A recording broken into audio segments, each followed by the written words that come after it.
ইলিশ মাছের সবচেয়ে সহজ রেসিপিতে আজকে আমরা দেখে নেব ইলিশ পোলাও, খুব সাধারণ কিছু মশলা দিয়ে। এর জন্য আমি একটা ইলিশ মাছ ভালো করে কেটে ধুয়ে নিব। এর সাথে সামান্য পেঁয়াজ এবং কাঁচামরিচ দিয়ে আমি ব্লেন্ড করে নিয়েছি।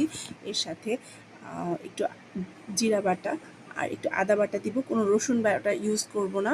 আর সামান্য একটু ধনিয়ার গুঁড়া আর লবণ দিয়ে আমি সরিষার তেল বেশি করে, মোটামুটি 2 টেবিল চামচ মতো সরিষার তেল দিয়ে ভালো করে ইলিশ মাছটাকে মেখে রাখবো মিনিমাম 1 ঘন্টার মধ্যে। এতে পেঁয়াজ মানে মশলাগুলো সব মাছের সাথে মিশে যাবে। এরপরে তেলের মধ্যে একটু পেঁয়াজ আর হালকা কিছু গরম মশলা দিয়ে চালটাকে ভালো করে ভুনে নিয়ে, আর এই যে মাখানো মশলাটাকে দিয়ে আমি ভালো করে চালটা ভুনা হয়ে গেলে আমি একটু